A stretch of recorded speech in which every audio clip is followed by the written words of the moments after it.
Hello and thanks for joining us. It's time for Culture on France 24 and today's show will be 100% music. Our guest today is British jazz musician Sue Richardson, a trumpet player, singer and composer. She's been touring the world since the age of 16, playing with various big bands. In October, she'll release her third album, and today we'll be getting a sneak preview. Sue Richardson, thank you for being here. Hi, nice to be here. First question, you're one of the only female singer and trumpet players. Why is that? Is it very difficult for women to find a place in jazz music? I think it was, but it's gradually becoming more and more acceptable, and sometimes you're given a bit of a harder time because you've got to prove yourself even more. There's a lot of female singers but not so many instrumentalists, and people aren't quite sure where to put you. So your instrument is of course very important for you. You're a trumpet player and you've actually paid tribute to it on your second album. The track is called Eclipse. It's named after your custom-made gold trumpet. It is. And you performed this track at the London Jazz Festival in 2008. Let's take a look.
Sue Richardson, that was in 2008, and now you've been working for the past year or so on your third album.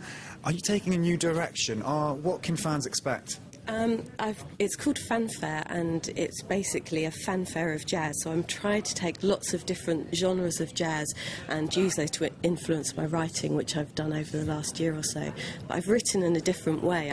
I've had a baby since my last album, and I don't have the time to write in the same way that I did, which was locking myself in the studio with the piano.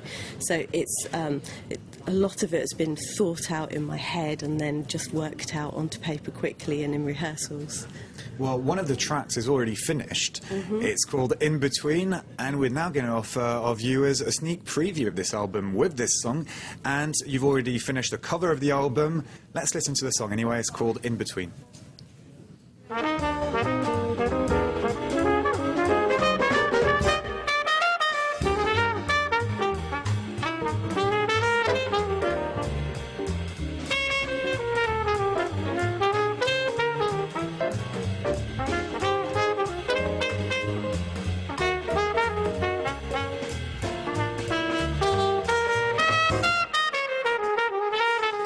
So a month ago you were on stage at the Hammersmith Apollo in London for a special concert for Humph.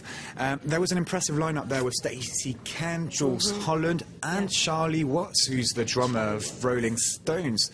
What is he like? He's lovely. He's an absolute gent, and he stayed backstage with all of the musicians, just hanging out, talking to. There were some very young drummers from the Royal Academy, chatting to them, giving them some tips, and he was just lovely. A really nice guy to be around. Because very few people know that, of course, he's in the Rolling Stones, so he likes his rock and roll. But he really does like his jazz music. That's what he prefers, really. Yeah, he does, and he's got a big band and a small jazz band, and you can often see him out gigging with those as well. And it's lovely to have such a big mix of people on one stage. It was great. Well, Sue Richardson, your third album is called Fanfare. It will be out in October. Thank you very much for coming to see us here in Paris in our France 24 studios. Thanks for having me. Thank you. That's it for this edition of The Culture Magazine. Thanks for watching. Stay tuned to France 24.